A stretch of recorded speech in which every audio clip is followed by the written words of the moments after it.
today is Juneteenth, the federal holiday commemorating the end of slavery in the U.S., and a special theatrical production coming to the Shaughnessy Theater at St. Catherine University next week explores the history and meaning of the holiday through storytelling, music, and historical reflection.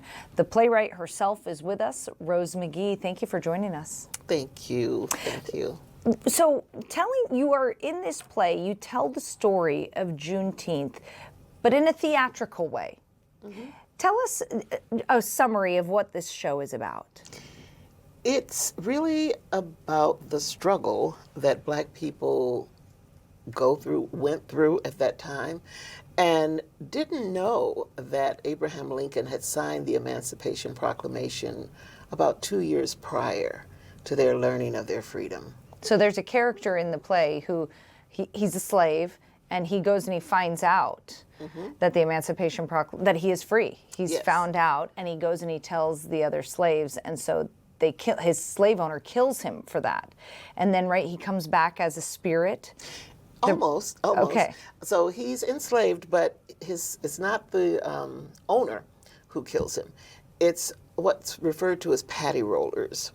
And these were people who were placed kind of like guards or officers, if you will, along the roads to make sure that any of those who were enslaved would not be allowed to get past.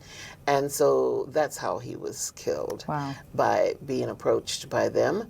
And he was so excited and sharing that he'd been free and you should let me go. And of course, they did not. So that's kind of how the story was played out.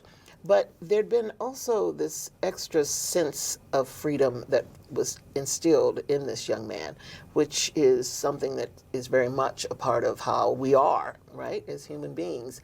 When we know, but we may not know exactly what it is, but we know. And he knew that there was something called freedom, and that's why he always compared his quest for freedom to an eagle, to flying. So the whole mystical piece of that comes out in his spirit. You wrote this play 30 years ago. What inspired you to put this into play form? At that time, the Twin Cities was known for their Juneteenth event. I grew up in Tennessee, in the rural South, and never heard of Juneteenth. All through going to a Black church, a Black college, had not, until I moved to Denver, Colorado.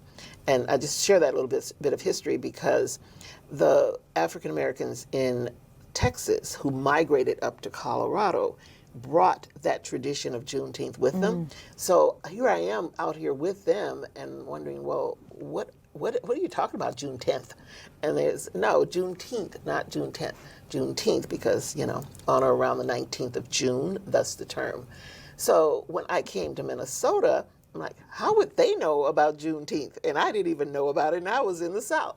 So it was lots of festivities around the holiday here in Minnesota. The Theodore Worth Park had a wonderful celebration, and then there was a big parade. But what was missing was the education component. So the Twin Cities Juneteenth Committee asked me if I would consider putting something together that would share the history, the education that would be uplifting.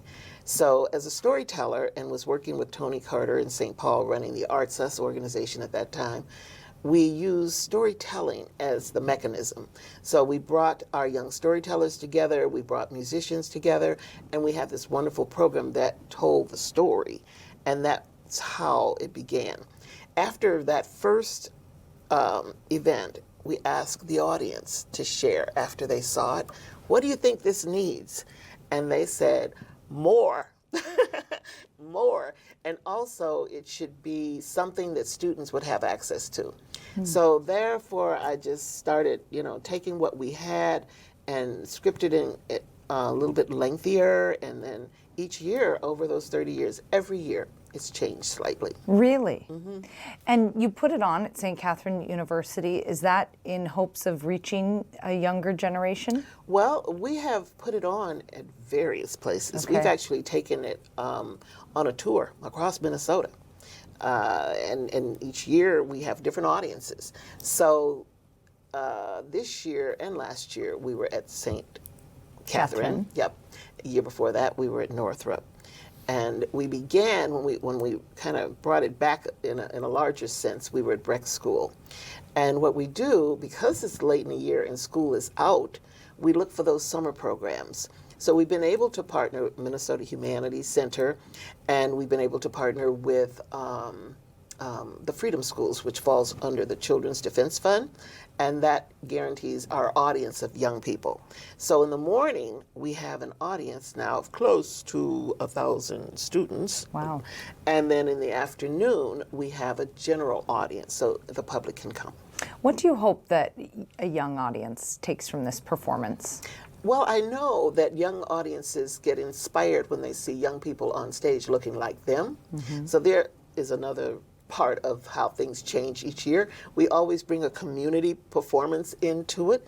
This year we're going to have a group called Energy Dance Company. These are cute little majorette girls, little tiny people, and they dance in their beautiful little costumes, and they're out of St. Paul.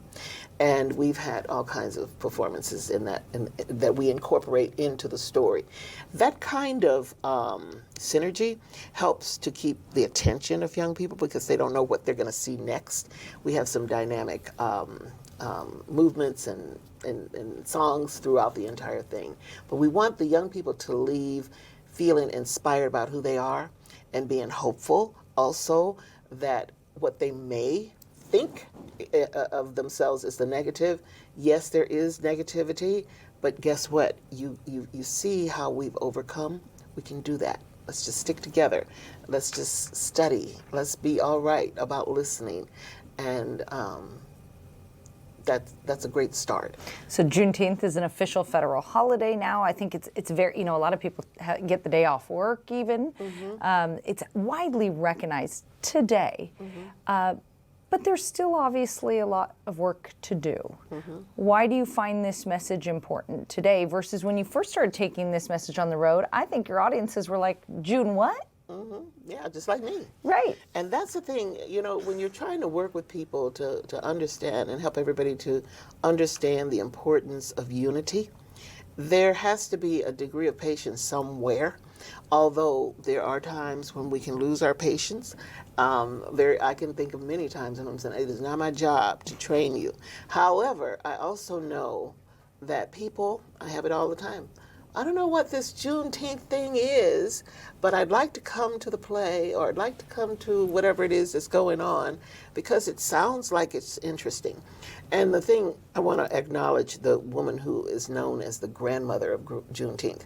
Her name is Miss Opal Lee, and she just turned, 99?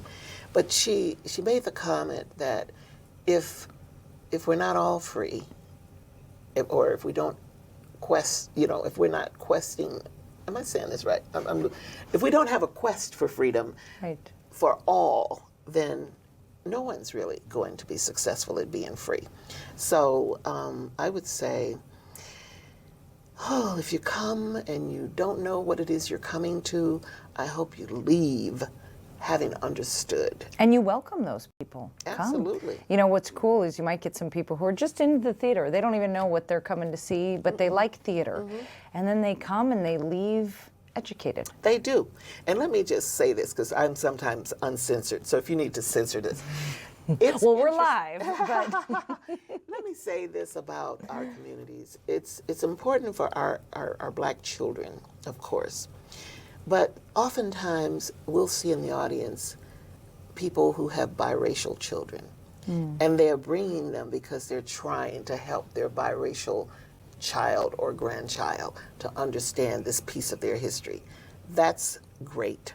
And I encourage that community to keep it up because it's important. Because that biracial child, no matter where they go in life, they will still be considered black. And they need to understand that.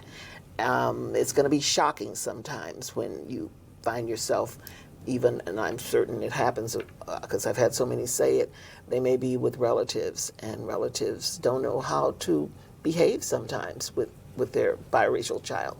But I know with our children who are in the play, we have a mixture. We have biracial children. We have children who are on the spectrum. We have adults who are as well. And we have elders too. So it's intergenerational. That's what we try to convey. Because another thing about respect is understanding, how do you treat your elders? How do we do that?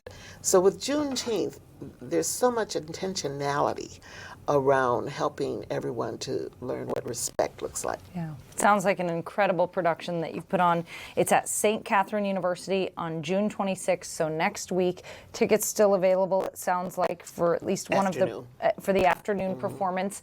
How can they, I thought we had a website maybe on our screen, but I don't know if we can pop that up. How can people buy tickets if they want to? Actually, it's free, thanks to the Minnesota Humanities Center and the Legacy of Minnesota. But you can go to St. Catherine, or rather O'Shaughnessy, and reserve your tickets there. Or you can go to the Minnesota Humanities Center. Great.